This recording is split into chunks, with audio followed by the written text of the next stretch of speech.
Hello everyone, welcome to back my channel. I hope everyone is having a wonderful day. Before starting the video, please go ahead and hit the subscribe button and give this video a thumbs up.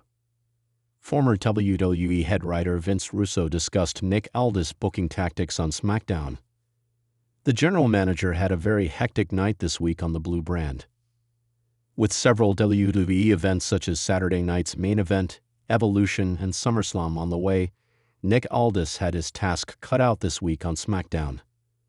Several superstars walked up to him backstage to resolve their differences and get their matches booked on this week's episode of SmackDown. Naturally, the general manager had to book several matches on the fly this Friday night. This week on Brodown with host Mac Davis, Russo pointed out that Aldis was booking matches one after the other. He noted that the general manager first booked the women's tag team match during the show. He then booked Jacob Fadu's match in a backstage segment, followed by putting the Wyatt Six members in matches. The veteran writer suggested that there was no storyline and that the stars were just being booked to fill up the show through random matches. With the action heating up this summer in WWE, it will be interesting to see how the general managers Nick Aldis and Adam Pearce keep up with the pressure. WWE SmackDown has always thrived on balance, a mix of compelling storytelling, world-class athleticism, and the kind of unpredictability that leaves fans counting the hours until the next episode. However, in recent weeks, that delicate formula has seemingly been disrupted under the watchful eye of SmackDown general manager Nick Aldis. What started as a bold new direction for the Blue brand has now left fans and industry veterans scratching their heads. The chaos that unfolded on this week's episode of SmackDown, which featured controversial match decisions, bizarre alliances, and multiple backstage altercations, has sparked a flurry of concern within the wrestling community.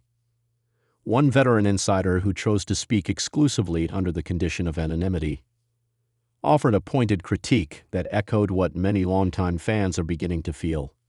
Where's the story? The Blue brand kicked off with an explosive segment that saw several superstars storm the ring without any clear motivation, including LA Knight, Carmelo Hayes, Grayson Waller, and Butch, leading to a massive unsanctioned brawl. While fans initially expected a payoff or an announcement to tie the chaos together, nothing ever came. The opening segment simply dissolved into a last-minute tag match booked on the fly by Aldis, who claimed he wanted to let SmackDown breathe a little. But what followed was less organic storytelling and more confusion. As multiple rivalries overlapped without explanation, story arcs clashed in tone, and new tensions appeared out of nowhere. Nick Aldis, whose tenure as SmackDown general manager began with optimism and critical praise, now finds himself in a precarious position. While this commitment to giving more screen time to underused talent is commendable, his broader creative strategy has come under fire. "There's no through line," said the veteran source. "Characters are being booked week to week with no logic. Last month we had Jey Uso talking about redemption. Now he's being thrown into meaningless matches that have nothing to do with that arc. Where's the continuity?" The biggest eyebrow raiser came mid-show, when a surprise six-man tag team match saw the unlikely alliance of Logan Paul, Santos Escobar, and Kevin Owens taking on the Judgment Day's Finn Balor, JT McDonough, and Dominic Mysterio. While crowd reactions were strong due to the star power involved, critics and fans alike were baffled at the logic behind these pairings. Kevin Owens and Logan Paul? That's oil and water, another former WWE producer commented.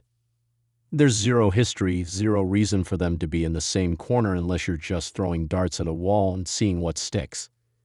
Backstage chaos was also a running theme throughout the night. An off-air altercation between AJ Styles and Karrion Kross reportedly turned into a real shouting match after their televised segment was cut short due to time constraints. Styles, who's been pushing for more cohesive storytelling ever since his return from injury, is said to be deeply frustrated with the creative direction. Sources claim he approached Aldis after the show with a firm warning. "If this keeps up, I'm sitting out again." But perhaps the most confounding moment of the night came during the women's division showcase. Shotzi was inexplicably added to a Money in the Bank qualifier match just minutes before bell time, despite no build-up and no on-screen explanation. The bout itself ended in a double disqualification after Tiffany Stratton interfered, attacking both Shotzi and Naomi. While Stratton has been building momentum as one of WWE's breakout stars, the decision to involve her in a storyline she wasn't previously part of left many fans and analysts puzzled. Are we watching SmackDown or a badly written soap opera? One disgruntled viewer posted online. All signs seem to suggest that Aldis is attempting to pivot the blue brand into a more chaotic, less structured presentation, perhaps to compete with the edgier feel of Raw under Adam Pearce, or even to mimic the unpredictable aura of the Attitude Era. But this strategy may be backfiring. While spontaneity can lead to breakout moments, too much of it, especially without proper narrative payoff, risks alienating the fanbase. The WWE universe thrives on investment. They want to care about why two people are fighting, not just that they are fighting. Nick Aldis has yet to respond publicly to the criticism, but insiders say he remains confident in his direction. He believes in a long-term vision, said a source close to Aldis. But even he knows things are messy right now. Some backstage staff have reportedly urged Aldis to slow down, focus on building coherent arcs, and give fans a reason to stay emotionally connected. This isn't a wrestling simulator, the veteran source emphasized. It's still storytelling at the end of the day. If there's no hook, there's no loyalty. There's also growing concern about how this current strategy may impact SmackDown's ratings. While the numbers haven't dropped drastically yet, social media engagement, often a strong indicator of fan enthusiasm, has seen a noticeable dip. Hashtags related to current storylines trended for far shorter periods than usual. Additionally, several prominent wrestling content creators have released videos titled, "What's Going On with SmackDown?" and "Is WWE Losing the Plot Again?", which collectively amassed millions of views in under 48 hours.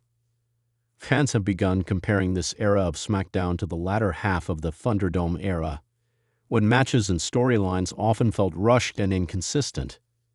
The fear among longtime viewers is that the emotional momentum WWE had built post-WrestleMania 41 is already starting to fade. "You had all this momentum," the veteran insider said. "The Bloodline Saga, Jade Cargill's rise, the Hurt Syndicate shaking things up. And now? You've got segments where people show up just to disappear next week. That's not sustainable." To be fair, some talents have thrived in the chaos.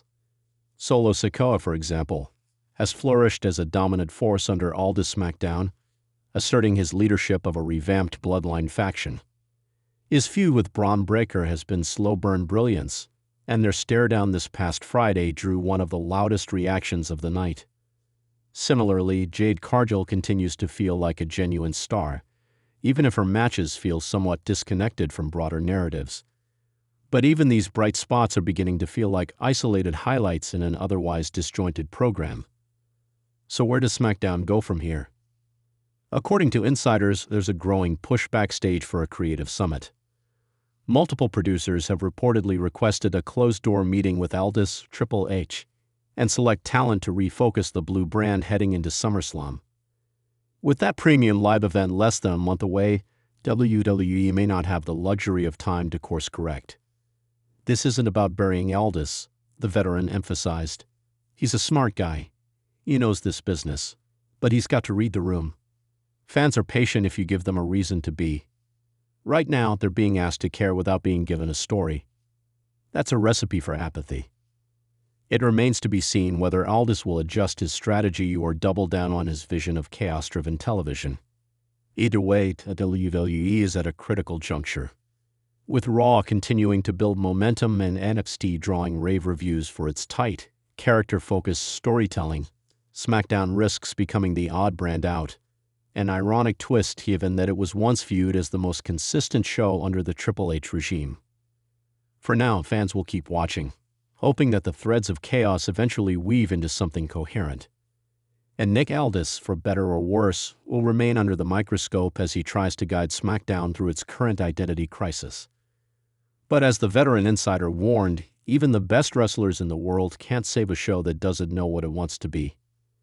Thanks for watching this video, and please subscribe our WWE official YouTube channel for more update news.